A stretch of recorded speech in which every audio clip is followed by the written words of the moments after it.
everyone, and welcome to another bi-weekly episode of Nitro Nights Stories. I'm your host, Melek Balgün, and it is my utmost pleasure to welcome you to this week's recording. We're going to have a very, very interesting podcast because we have a very, very interesting guest.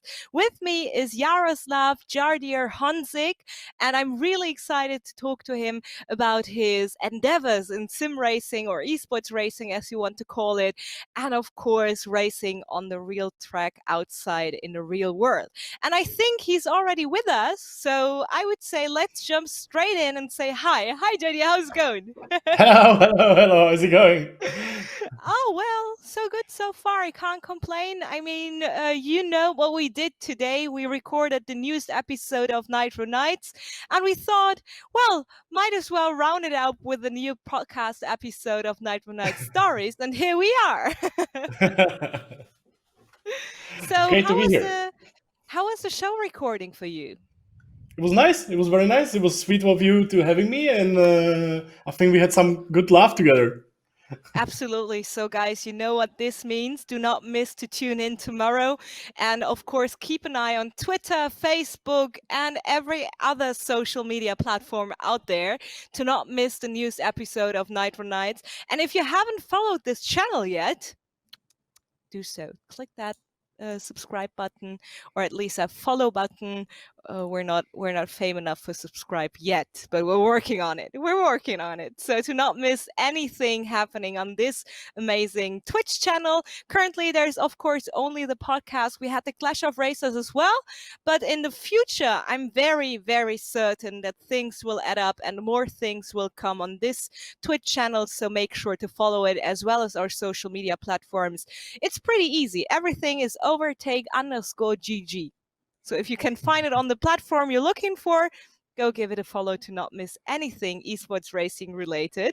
And I mean, Jaroslav, we already mentioned it today in today's recording of tomorrow's show, but now we have plenty of time to go more in depth, and maybe you can take a little longer even to introduce yourself and what it is you're actually doing in this thing called internet, which will not last, by the way. Okay, so on this thing you said called internet, I'm actually personally I'm basically esports sim racing driver who is enjoying recording and streaming what he does to the awesome audience. That's amazing. And I mean, you've been with esports racing since the very, very beginnings. You haven't started in the recent pandemic. You haven't started last year or the year before. So when did you get in touch with esports racing? Well, with the esport, I would say my first glimpse was around 2011. In 2010 and 2011, I was actually in the iRacing World Championship. I was racing in iRacing World Championship. It was like an amazing new experience with the fastest drivers in a sim racing ever. And I always wanted to. I was always racing in Czech communities, and I was always kind of fast, kind of good. And I wanted to prove myself, so I wanted to like find out if I'm actually good enough to fight with the best of the best on the internet in the sim racing. And in 2010, 2011, I was able to qualify for the iRacing World Championship. I actually, sadly, haven't done much of the races there because it was very time consuming, but it was an amazing experience. And in about 5 races I finished twice on a podium. So it was pretty good. Yeah, I would say. I mean, second place is, well, you don't get that for free. And I mean, you didn't start in the racing world with sim racing or esports racing. You started out on the real track. Is that correct? Yes. I was very fortunate when I was a kid. My father was racing in real life as well, and he had like a big company, and he had sponsors and everything. So I was very fortunate. Not that fortunate, but kind of fortunate because we didn't have money to pay for karting because the karting was very expensive. It's like everybody says the karting is like entry to real racing, but it's actually sometimes even more expensive than actual real racing in touring cars, for Really? example. Yeah. So basically, my father he was racing in a Ford Fiesta Cup, and in 2002, I think. When I was 14, there was a new rules, and people or kids since 14 years they were able to make their racing license and start racing on a closed circuits before Fiesta Cup, and that's basically where I came, because the team when my father was racing, they had two cars. And luckily, my father has sponsors, and it was actually so much more cheaper than doing actual karting. So basically, I was only testing cars before, and then in 14 years, I basically jumped straight into the kind of big cars and started racing there. And that's why I was racing for about 5-6 years. And I would say kind of good, kind of successful. I was racing all variations of cars: for Fiesta Cup, Renault Clio Cup, BMW 140 Cup, which I won in 2006. And that was basically it, because in 2006 it was like the most successful year. We had like I won the championship. I beat on all the drivers and everything. I won like half of the races with my first experience with the real wheel drive car with BMW 140i. And then sadly, I got sick. My father got sick, and he lost the company, and he lost the sponsors. So and we never got into racing back. I was only doing like a little karting and such. And that's why basically I focused more on the sim racing, because it was cheaper option, and it was allowing me to do all the other stuff around.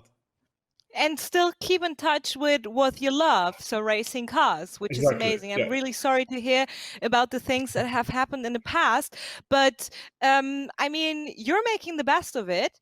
And you already said in the introduction that you love esports racing, that you love racing cars, that you love everything that it has to do with the topic racing overall, motorsports, of course, and that you want to make it more fun. That's probably why you started YouTube, correct? Exactly. Basically, I was doing normal sim racing. I was doing esport competitions and such since around 2016, it's basically when I started like properly. And by the beginning of 2018, I decided like I can give it a try with a camera, talking and such, because at the same time I was watching streamers on a Twitch, playing Call of Duty and such. And I was like, wow, this is very cool. I could try something like that as well, because I really enjoy like a camera. Enjoy like I'm not like always I didn't have a problem with going like in front of camera. I was doing theater when I was a kid, so I kind of had the experience with doing this. So I basically was like, okay, let's give it a try, And at the beginning of 2018, I started like properly doing the videos, and that's where basically we kind of started. Of course, the sim racing community is very small, so the start was like very, very slow, but it's getting better and better, and I'm so grateful, because my original goal was like to have like at least 100 people watching my videos or something, and have someone to have a feedback from. And yeah, we multiplied it by many times, so I'm I very, was very about to fortunate right say, now. I mean, you have passed that goal long time ago, actually. And even, I mean, the past few months had been really hard for all of us, especially for people that are directly affected by the lockdown. Like me, for example, hosting events is not possible at this time, but it was also the same for real life athletes. For example, motorsports athletes. And they took over to esports racing, Jardier. Yes. And Yes. you're already laughing. I mean, we had some great things happening on all those streams out there, and especially from the motorsports, from real life motorsports athletes. And maybe you can tell me your take on it. Like, what do you think about the motorsports athletes going into sim racing and using the pandemic on that level? Well, I feel like obviously like the pandemic overall is like very bad thing, but I mean like it's a disaster for the whole world, obviously. But I think it finally helped the sim racing. It gave it like a little push that sim racing was lacking for the past 15 years, when it basically like properly started. So basically, on that side, I'm actually happy that finally sim racing got some attention it deserved. It's a shame we have to take it together with the whole pandemic and such. So I'm trying like to push it aside a little bit and not to think about it too much.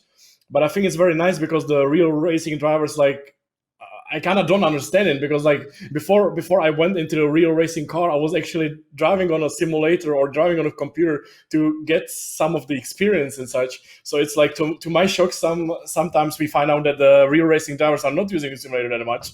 So it kind of shocked me, because I think they should. It's like, if you do some other I sports, you was about always to want to say, prepare. I mean, Yeah. exactly. So we had some of the streamers actually finish on the podium. And Yeah. I mean, it's exactly what you said. The simulations are so good these days that they, of course, can't fully simulate a proper, well, a real life car due to the missing G forces, obviously. Hmm. But still, that the simulations have been perfected that much that you can transfer the esports racing performance onto the real racetrack Yeah, and absolutely. I vice feel like, versa.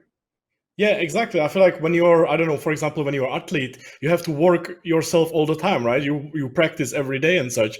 And I think that when you are a real racing driver, I feel like, of course, you cannot drive the car every single day, and that's why I think you should. That's why you should go into sim racing, because I think if you strip the G forces and even you strip the reality, the sim racing is basically exactly the same thing. It's still the racing. You have to overtake, you have to defend, you have certain situations on a track. You have to think of the strategy. So like, to me, it's like, at least you are like preparing your brain, for real life. That's why everybody was in the first two races in Red Bull Ring in Formula One. Everybody was saying like, of course, Charles Leclerc or Lando Norris have been practicing on simulators. That's why they are so fast. Yeah, And I exactly. think it's the same thing.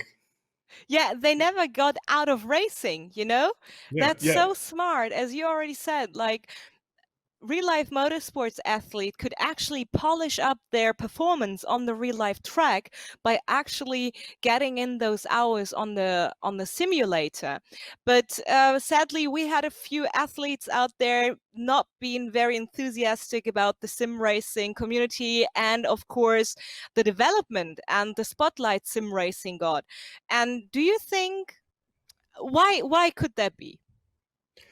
You mean the separation, or why they didn't take it seriously? Yeah, no, not maybe both. Like how they worked with the meta esports racing.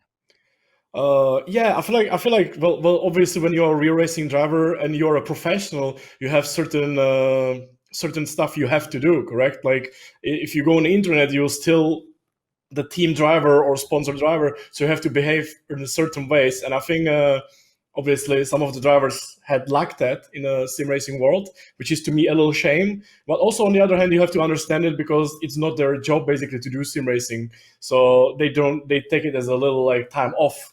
So I kind of understand it like from the both levels. But I feel like, personally, I feel like when you're sponsored and partnered, and you are a professional, you have to act professional no matter what. You basically are always like a, let's say, actor all the time. You have to like always be nice and such. You Same cannot break the role. character. Yeah, yeah, you cannot Exactly. break the character, because if you break the character, you're not a professional anymore, right? So I That's feel like absolutely true. there's a big responsibility. And I feel like those guys who break it, I think I would be a little ashamed of myself, because basically, like, they have a people who are looking up to them. Like, to me, basically every professional, I mean, like, very big professional factory drivers and such in a real racing, to me is like a kind of hero, because there's no many of those, right? Like, how many, I don't know, let's say Porsche factory drivers do you have? It's just few. And I think that's why the people have to behave correctly as well. That's true. That's something you would expect from professional athletes. You're absolutely correct. But what I read on the internet is also that some of the real life athletes got quite vicious against the esports racers. It felt like they were scared that they're getting pushed from a throne or something. I don't know, which is kind of crazy, because you just said it. Like, those guys are the stars of every esports racer. Every esports racer wants to be like them. You know, they're looking up to Yeah. them. And I don't know why they're looking down instead of being Yeah. happy with the exposure and the additional target group they can actually achieve with that. But well, we're not going to get an answer from that. But maybe some of you guys at home can actually answer it for us. You can actually type in the chat everything you want to say to us, and well, only nice things, hopefully. But also, like, if you have any questions that you want to ask Jardier, do not worry and hold back. Type them in chat. I'm in chat as well, Melly the One, by the way. And so if you have any questions, shoot them away, and I will ask your questions live in this show. That's why we're doing this. And I already it's not quite a question, but it's a really, really positive and nice feedback. That's why I want to read it out for you. Fatman 1475 says, also Jardier is by far the best sim racer content maker of the internet. He's infectious and always happy, and he's a joy to watch. Great work. Hearing something like that, what does it do to you? It's just amazing. Like, obviously, like, thank you, Fatman, so much, man.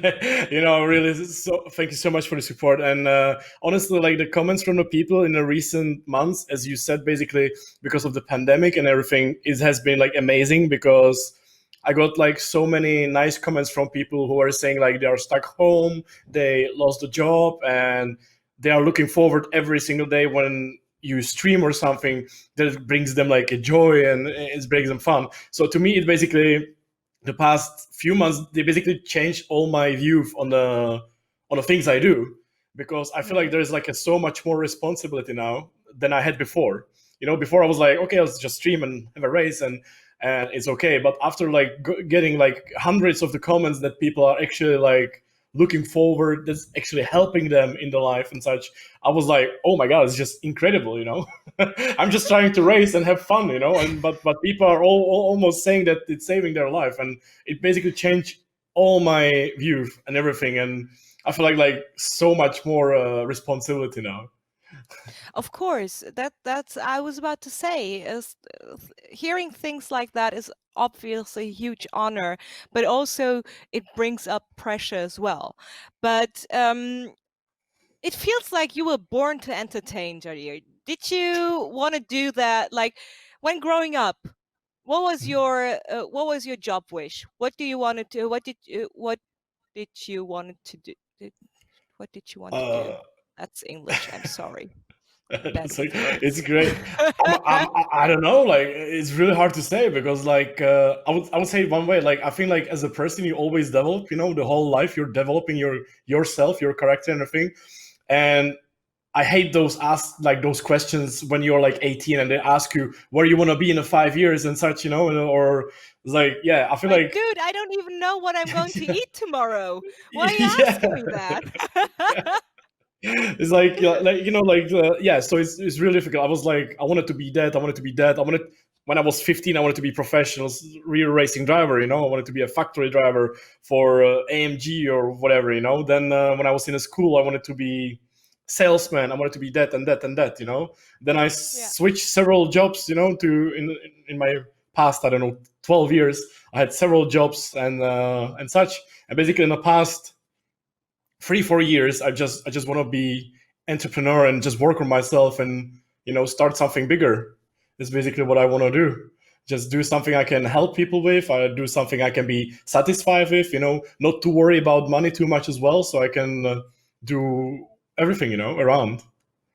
Yeah, but it seems like that you might have found your path, because I mean, also the positive feedback I'm getting here in chat is incredible for a little show here, And did you always knew that you're going to be an entertainer?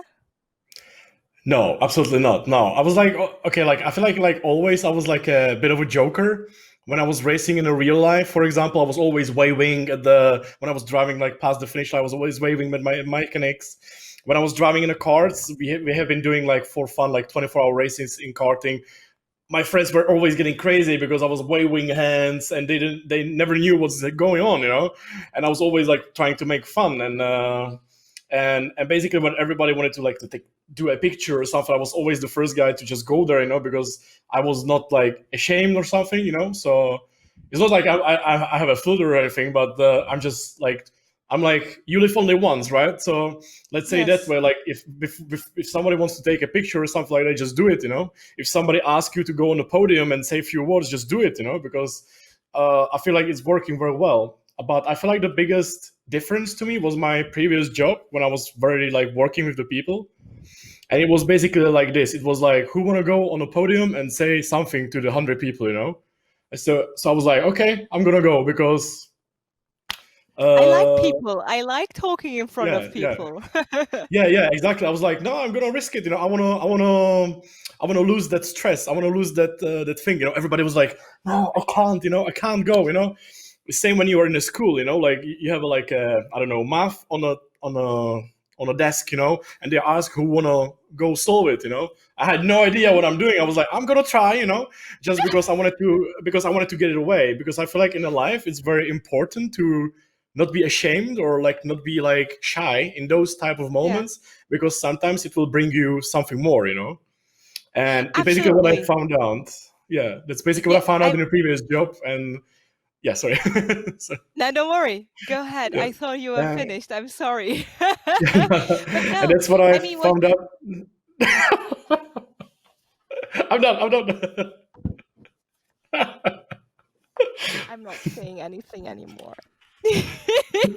No, okay. So that's what you found out. Okay, I got you. So, um, you have to step out of your comfort zone because otherwise you're Yes, not growing. And that's exactly. something a lot of people kind of I don't they have forgotten about it, or Mhm. they have never learned it. I don't know what happened to our generations. And well, the youngest generation is now trying it, like getting out of their comfort Mhm. zones, fighting and standing up for the things that they want to do. Do you think that our generation is missing something Yes, out yes. because of their Absolutely, absolutely. As I said personally, I was always like trying to like. Of course, my parents were always like, "Stay back, don't do anything, you know, be back and such." But I was like, I want to burst, you know, I want to do that, you know, I want to do that. And I basically like find it out like, let's say 6 years ago, 5 years ago, I basically find it about myself that I kind of enjoy it as well. And as you are saying, I feel like so basically in my past job, I was working a lot with the young people, like younger than me, basically, who were like doing like their first jobs, second jobs and such. And I feel like that's very lacking in our generation. Of course, like everybody's like working online, everything is going online. So I think we are missing a bit of this like type of contact. And I think it's very important if you want to do something in your life, if you want to be, I'm not saying successful, but if you want to be happy, I think it's something you should work about, because to me it worked very well. And I think you can enjoy it, you know. There's nothing to be ashamed of, you know. You're a beautiful person, you should do whatever you want, you know. I mean, how many people have told you to stop doing what you're doing because it's a waste of time? uh well, maybe some haters, but no one overall. Yeah, Really? yeah, I mean, yeah. in my direct social peer group, I have Mhm. heard the sentence, stop wasting your time with those computer games, Oh, Billy. okay, now I Go understand, sorry. outside, stop putting effort in that computer game universe. It won't pay Mhm. out, it won't Yes. get you nowhere. Well, it got me around the world and Yeah, to Berlin to sit down here in the studio and talk to you. yeah. Is there Sorry, I something misunderstood. Yeah, don't worry about it. Is there yeah, something like a maybe a small motivational speech for all the younglings out there that want to get involved into esports? Doesn't matter what discipline, but are afraid to do so because they're too afraid about the things that others would say of them trying. yeah. I feel like I'm gonna be. I think I'm gonna be honest here. I think everybody who is telling you you cannot do it and you shouldn't do it and it's a waste of time are the losers, or the people who envy you that you have something they don't. You know. So I would obviously say just do it. You know, like if you want to start Instagram, just do it. You know, if you wanna try starting esport, do it. You know, like if you look on the internet, just check Grant Cardone or Gary Vaynerchuk, everybody, people like this. You should, if you want to be successful or if you want to do something good that you think is good for you, just do it. And if you want to even more motivation, look at the people who did it before you and they made it. You know, you can do it as well. And always there's always people who drag you down, who wants to drag you down, but those people never make it. They will never do anything better than you, you know? So you should listen to those who are actually successful, not those who are not.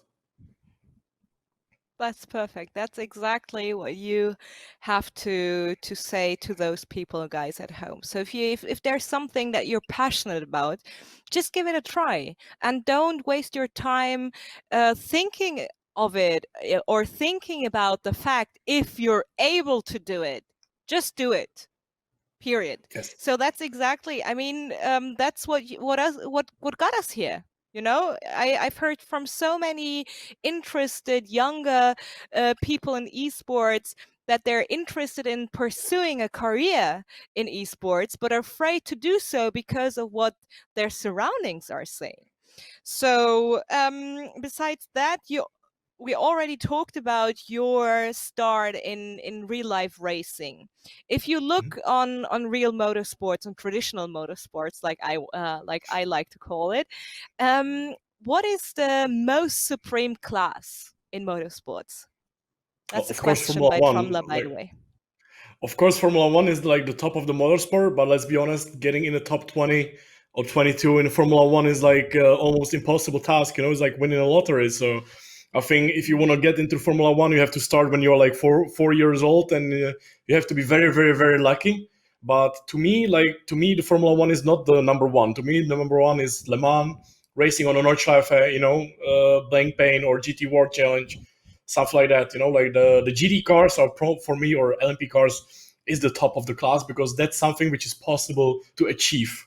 The Formula One, of course, it is, but I feel like everybody can say, you know, it's like it's so much about like there, it's something else. But if you're a successful businessman, you can buy yourself seat in a GT3 car, you know, so it's way So easier. it's something like within reach, right? Like Yes, Formula One yes, is nice to watch as something that like the regular mortals like us yes. can't achieve in their lifetime. But I understand where you're coming from because that goal is actually something that you can achieve at one point in your life, if it's by putting in hard work to gain the money for it. Obviously, Mhm. because racing is expensive, the cars are expensive, the trainings are expensive, and the whole team around it is expensive as well. But also with like talent, and even in not so young years, like or as you have mentioned for the Formula One, you can still make your way into those realms of motorsports, which is really, really cool, actually. I mean, and of course, the Nordschleife, everyone can do a Touristenfahrt. Go get yourself a ticket and go for a lap on the Nordschleife. Exactly, I have to exactly. do that at some point in my life. I was only sitting next to the driver, but I got 2 laps in on the I have been Nordschleife on in Nordschleife all. like I have been on Nordschleife like 5 or 6 times, but I've never driven on Nordschleife yet because I'm saving myself for some special car. Yeah. Oh, okay. What is which car do you want to take on the lap on the Nordschleife? Well, anything that's You like go for it. not anything that's not like Renault Clio or stuff like that. You know, I'm not talking about driving like 300 kilometers per hour, but I was like BMW M4, 911, you know, something like that, like something that will give you more of the Nordschleife itself, you know. So I'm like waiting for that. I I I was can like, totally understand. That's why I haven't taken my SUV for a lap yet. exactly, exactly, exactly. I was like, every single time I'm there, everybody's like, you have to go on a Nordschleife. But at the time I was on a Nürburgring, I was like in an SUV or I was in a sedan car, you know, which is like a luxury car. You don't want to go there on the track, you know. And also, I wanted to add Absolutely. to the Formula One. I wanted to add like if you want to get to Formula One, you have to be like 18, 20, something like that. If you want to drive a GT car or start with the GT cars, you can be 60. You know, it's just Oh, how it okay. is. Okay, I got you. So, of course, due to the risk of it as well, like, and also Yeah. the speed difference, obviously. Okay, Tromla also wants to know what you think about the Formula E. I love it, actually. I actually love Formula E. I was like, when Formula E started, I was like, like electric cars, and it's gonna be weird, and there's no audio, and stuff like that. But then the season started, and the racing was actually very awesome. And recently, I've become like a big Formula E fan. I always follow everything on Twitter because the racing is actually very nice. So I'm actually very excited for Formula E. I would love to see Formula E in real life because, of course, like you don't have that audio, but I feel like the racing itself is pretty awesome because Formula E is racing in a city circuit. It's very narrow, and the racing is really awesome. So I'm actually very positive about Formula E. And it's interactive as well, right? Like you can Yeah, get involved as solely being a member of the audience. You can still get involved in the Formula E races exactly. I think they are and the doing it very publisher. smart. Yeah, they are doing very smart. They are actually like going for the younger people, like the modern people and such. And I think that's super important. So they are interacting on the social media and everything, and it's just perfect. So, Jardier, who are your racing idols? I mean, we're currently talking about traditional motorsports. Let's start with that. Well, I always, of course, Ayrton Senna was always the legend. Michael Schumacher, basically as well. Fernando Alonso to me is like the probably like top of my head, like the top three Mhm. drivers. And if why are you looking up to those drivers? Obviously because they managed to do impossible, especially Ayrton Senna and everything. He was fast in everything, talented in everything. Michael Schumacher obviously was like the biggest guy of my teenage years. There was like just Michael Schumacher everywhere. So extremely talented, smart person as well. And Fernando Alonso is kind of like, I would say, like very similar to my sense of driving. Of course, like there's a bit of drama in him as well, but he still managed to go to Formula One, then go to something else. He was very fast there as well, and I really like when the driver is actually when he finished, for example, in Formula One, he goes to something else and he's still very fast there. For example, like yeah, like everybody else basically who goes, like, for example, they win in Formula One. After that, they go to Japan. They win the Super GT. Like Jenson Button was racing in a Super Yeah, GT, and then they try DTM and GT cars and everything like that. And they are still fast, and that's something I really like because it's yeah. that's really incredible and something you shouldn't underestimate because every different car feels so different and is not comparable to each other. Even I can Yeah. say that, and I haven't driven plenty of cup or racing cars, so. And let's do the switch to esports racing. Do you have Mhm. any idols in esports racing as well, or Oh, people it's that you gonna be cherish for their work?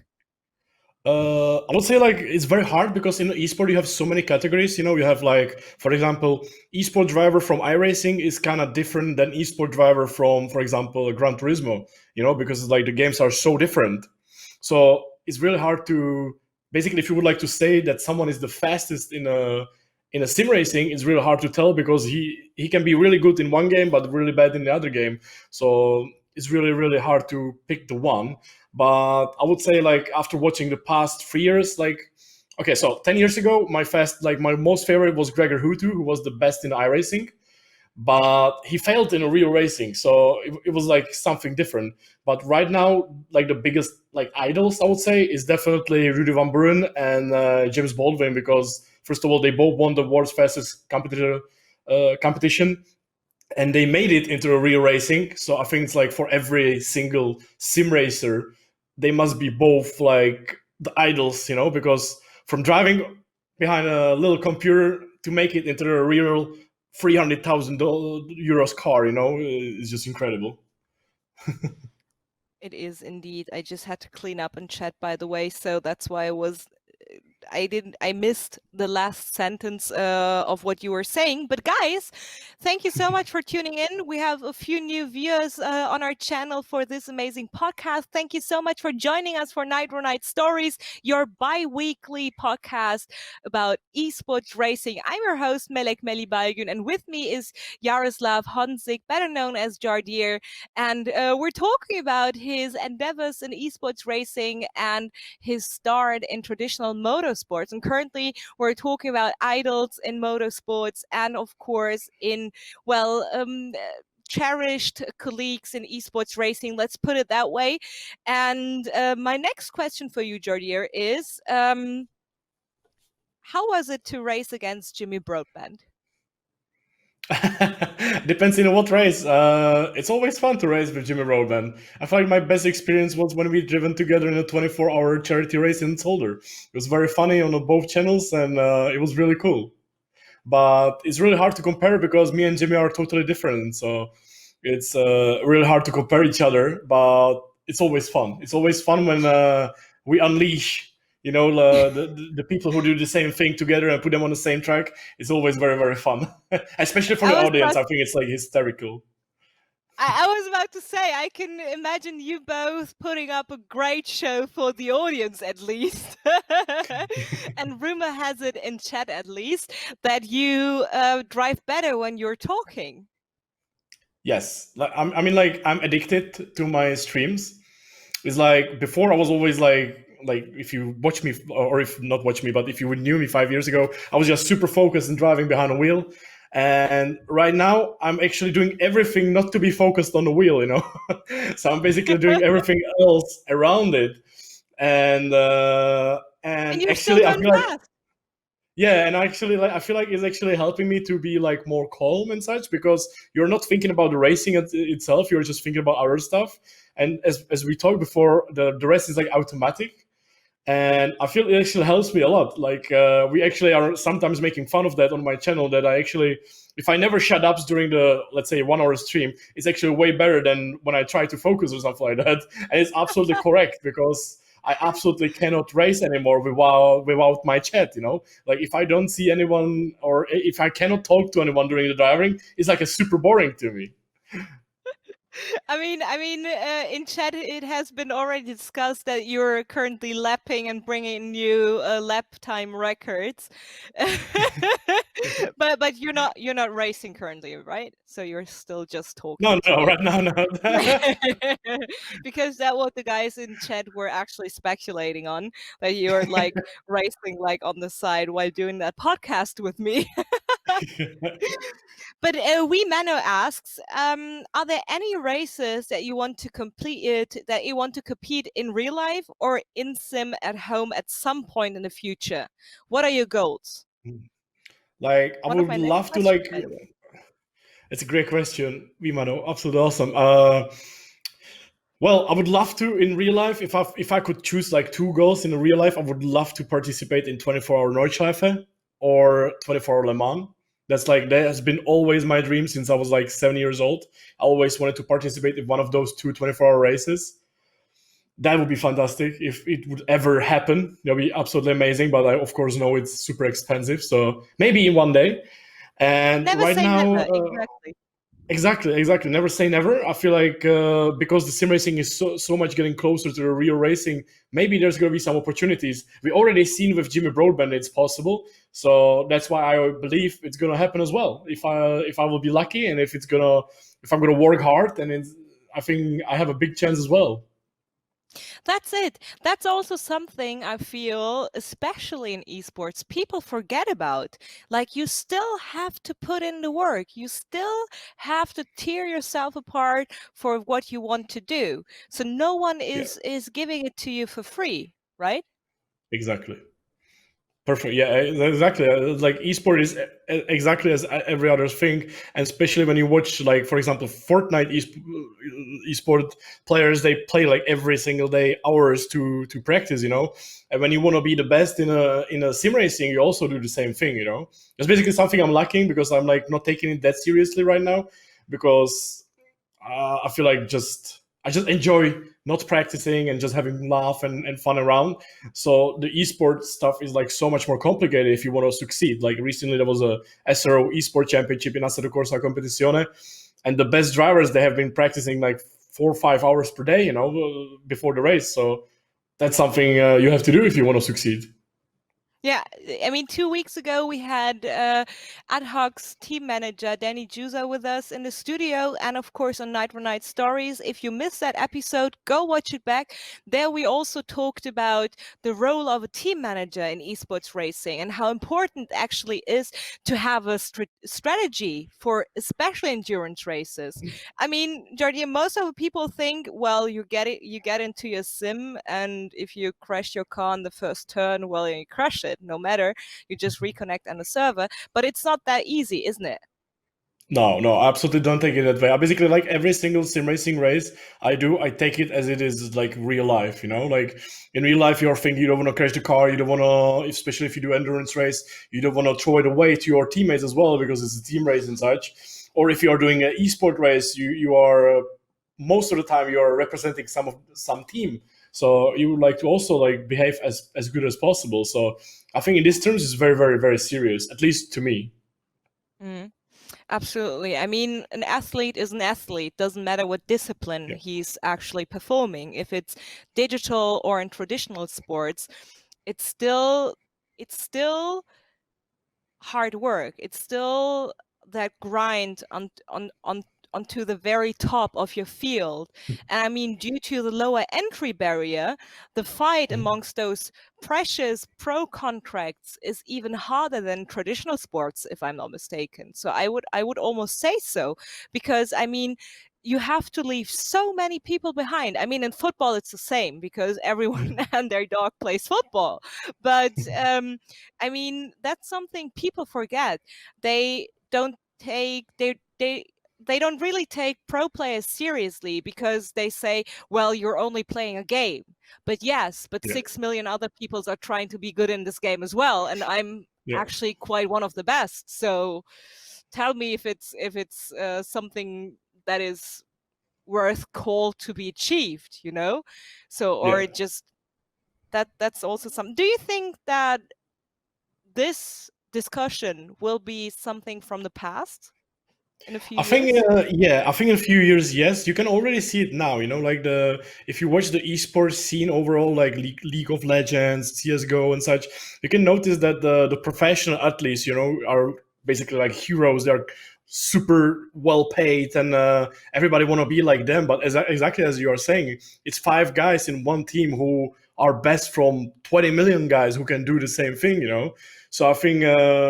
Yeah, but also I think it's changing with the generation, because of course the older generation doesn't understand social media. They doesn't understand how you can actually make money on this little screen, and stuff like that. But it's getting there, like it's basically I have it as well right now. It's like when somebody even my age, they ask me like what I do, and I'm like, yeah, I'm streamer, and they're like, what? You're You can what? live I'm from like, yeah, that? I'm playing games, or I'm streaming games or racing, sim racing, and they're like, what? How like what is that? And they're laughing and such, but you make twice more money than them, for example, Yeah, I was about so to say. they are like, so they are like, so you only sit there and play games, that sounds very simple, but there is so much more in that, and that's what people, I think that barrier is changing a bit, because like for example last year and the year before, when I can name, when Ninja became very big, everybody was like trying to be Ninja, like right, every 7-year-old, 15-year-old, 20-year-old, they wanted to be Ninja as well, new Ninja, and everybody started streaming. But there's like so many people who try to do that and they give up, and that's basically what you can't if you want to succeed, because there is, it's basically the same with the esport. There's like 100 millions more people who stream as well, or thousands of people who stream as well, but they don't give up. So that's why they get big, and you just have to push, and you have to do it better, you have to be original and do something else, Yes, I and I think mean the respect that. will be there. Yeah, yeah, that's true. I mean, especially characters like Ninja have pushed the agenda of actually being a pro player or a full-time streamer as a way of actually making your money onto the agenda of the younger generations. And I mean, we live in days where the youngest people in elementary school say that they want to become a pro player or a Yeah. or a full-time streamer, which blows my mind. I can totally understand what you're saying with the feedback you get from people whom you tell what you're doing for a living. That's why I Mhm. say that I work in the event industry when someone asks me what Yeah. I do for a living. Yeah. Yeah. Yeah. Because going through the hassle of explaining to them what esports is, and yes, people are watching it, and yes, people are enjoying, and yes, people are paying money to actually follow the content and stuff like that. And yes, I'm getting bookings, and people are actually paying me money to talk about video games. I don't want to go through that struggle anymore. So if someone asks, Melly, what are you doing for? I work in the event industry. Ah, interesting. I had the same issue. Like it's like impossible to explain. And basically, my girlfriend, she's not ashamed, but to her grandparents, she never says exactly what I'm doing, because she's like, they will never understand, they will be like, he's not even working, or something like that, It's like, you should probably say that you're working. Like, if they say something negative, you should say, well, you watch TV, right? And you watch Yeah. news and such, right? That's what I do, but not on your TV, but on some other TV, And it's exactly the And same, I'm reaching probably more people with my content. Yeah, exactly. And you're free, you're free as well. Yes. No, that's actually true. But with also having to deal with stuff like that, how do you keep so positive in your in your videos and on your streams? Well, I feel like, like, it's basically like, if you do any job, or if you want to do any job, you have to enjoy it, right? So basically, I did several jobs which I liked, then I hated it and such.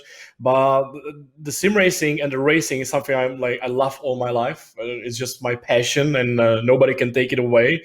And of course, when I don't have a real racing, the sim racing is still there. If I could even choose, if I would do only real racing, I would always say no, I want to do both. I still want to be sim racer plus a real racing driver or stuff like that, because I just love it. Mm. And I feel like for my motivation, I feel like maybe life taught me. I feel like bad stuff happened, in the past, and like, if you are very down in your life in the past, or like years ago, you can find yourself like a new motivation. And as I love the sim racing, it just keeps me boosted all the time. Of course, like, you have bad races, you have a bad streams, you have a negative comments and such. It gets you, like, you probably know as well, it's like, if you get like 3,000 positive comments, but the one guy writes you something bad, it always strikes you. You always think about it. You don't think about those 2,999, but you think about that one And it negative doesn't comment. even have to do anything with your job Yeah, or the yeah, job yeah, you yeah, just did. It's probably just a random comment on your appearance, or maybe the way you talk, because we're both not native speakers, obviously. We're speaking with an yeah. accent, which grinds some gears on on that thing called YouTube comments, for example. And sometimes I just ask, so, well, okay, so you don't like the way I speak, but sorry, I'm speaking 5 languages. So how many do you speak exactly? Yeah, yeah, And yeah. There's always but like no, there, yeah. There's but there's you're like right. there's stuff and books and everything how to deal with the comments, and you always know the haters are gonna hate. They do it on purpose. They don't even mean it, because they don't even care. And I feel like it's really like, it's hard to take it. But I feel like there's always good way to, you have to know how to turn it down. You have to know how Mm. to like suppress this a little bit, and you're like, yeah, it hurts, this comment, I'm gonna think about it for next 2 hours. What did I do wrong? But still, you will be like, just screw it. It's like, it's not worth it. It's like, it doesn't matter. And you have to find yourself like a way to refresh yourself and recharge and such.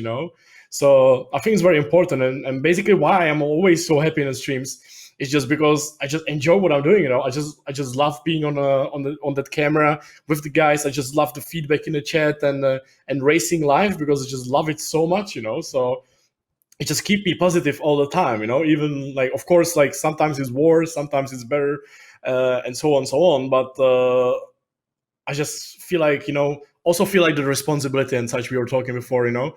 So it just keeps me going. I feel like I'm keeping it for 2 years the same. I don't think I actually even change or anything. So I'm just trying to work it the same, and I hope it's gonna be same for the next 2 years at least. I bet. I don't have I'm not doubting that, like not at all. And yeah, I mean it's been a crazy ride, especially this year has been a crazy ride for you. And I hope, well, I wish you best of luck for the future, Jaroslav. We're almost at the end of our show. Thank you so, so much for spending this hour with me talking about your past in racing, in esports racing, and of course, about all the things that you have, lived through the past years. Let's put it that way. But we already talked about that traditional racing and traditional motorsports is really, really expensive, and that you have to have money to burn, because that's Mhm. basically what you're doing. A new set of tires after every lap on the Nordschleife, pretty much, and all that gas, which is really expensive, especially at the Tankstelle, at the Mondorf Tankstelle in at the Nürburgring GP. Do you know that gas station, like right at the Yes, track? yes, With yes, yes. those crazy, crazy price, like €2 a liter or something. Yeah. I don't know. So traditional motorsports is really expensive. That's what I'm trying to say. But esports racing doesn't have to be. Mhm. What would you say to someone that says, listen, Jardier, I'm really excited about esports racing. I kind of want to try it myself, and I'm sick of my gamepad, so I need a racing wheel. Mhm. Is it really expensive to get into esports racing? I would say absolutely not. Like, of course, like you have a lot of stuff you can play on consoles. You know, you have a very entry good gaming experience you can have, for example, with Gran Turismo. And I think like entry wheel on Gran Turismo can be very, very cheap. You know, so of course, like it depends like how is your situation and everything. But I think if you want to entry, if you want to try, I would definitely do it. You know, with like entry wheel, because if you buy an entry wheel, you will find out eventually if it's good or not, and then in the future will upgrade anyway. You know, so I've been racing on So a you like have to hundred start euro wheel. somewhere. Yeah, so yeah, Yeah. you have to start somewhere. I think like on like 200, €150 wheel, you can still be good, you know, and you will find out if you like it or not. And then you will, every single time you will then upgrade, you know. So yeah. That's it. So you don't have to have lots. Of course, €100 is still a lot of money, and some people don't have it lying around. I am absolutely aware of that fact, but it is affordable, but at least more affordable than a traditional motorsports car. And Absolutely. it is so, yeah. And as Jarya already said, you can continuously upgrade your setup, and you don't have to have like the crop of the cream wheel to get started in esports racing. So that's something you can leave for the next 5 years. So I love the last question I have for you, Jardier. Does your dog ever look at you weirdly when you're in your rig? No, she's like most likely my dog just like when I'm in the rig, she's just sleeping or something like that. But especially when I'm finishing the race, she just understands probably the words. I'm like when I finish the race, and then she's just coming with the toy, and she just wanna, she just wanna play and such. So she's always like, "Are you finally gonna step away from that rig and play?" You know, because she every single time she understands that I'm like finished. You know, like if you watch some of my streams, every single time I've crossed finish line, she just somehow understands that I'm finishing the Really? race. She opens the doors. She can open the doors, so she opens the doors and rush inside, give me kisses or something, and then she's just sitting here with the toy, and she's like, "Come on, you know, like come out, you know." That's so cute. Is your dog watching the stream in the room next door? No, no, she's locked away, far away, in another part of the apartment right now. That's so, so cute. But yes, I mean, animals are great. We don't deserve dogs, Jardier. We Yeah, don't deserve absolutely. animals overall. Yeah, and there were already bets like when we start talking about your dog, because your dog is also a famous figure on your streams, it seems. Yeah, she is. She's part of my intro, and of course, like my dog is the best. She's like part of my whole life, so obviously. Of course, they're all the bestest, all those good girls and boys out there. So, Jardier, we're really done now. I'm so sorry. I could talk to you for hours because it's so interesting what you have to tell and what you're sharing with us. Thank you so much for those insights in your life and in your career in racing, if it's esports racing or traditional racing. I wish you best of luck for the future and just keep on doing what you're doing. I mean, Thank you so much. Same for keep you. on doing what you're doing. I mean, you're such a positive person. It was just a pleasure talking to you. Thank you so much. Pleasure to talking to you too. All right, guys, you've heard it. That was our podcast of this week's Nitro Nights Stories with Jaroslav, Jardier Honzik. Make sure to follow him on his Twitters, Instagrams, maybe even Facebook. He seems old enough for it, just like me. And of course, on Twitch and YouTube, just type in his name in your search engine of your favor and find those platforms and give him a follow if you haven't followed already. And of course, do not forget to follow this channel. And of course, overtake_GG over at Twitter and Instagram to stay up to date about all the happenings in esports racing, news-wise at least. We also offer a lot of amazing tutorials and things you shouldn't miss overall. Great content on a soul hub for esports racing. So that's probably everything an esports racing enthusiasts needs. Well, guys, that's it for today. My name is Melek Balgün. It was my pleasure being your host for tonight, and I'm very, very excited to welcome you back, hopefully in 2 weeks, for another episode of Nitro Nights Stories. And, well, nothing left to say than have a wonderful night and see you next time. Bye.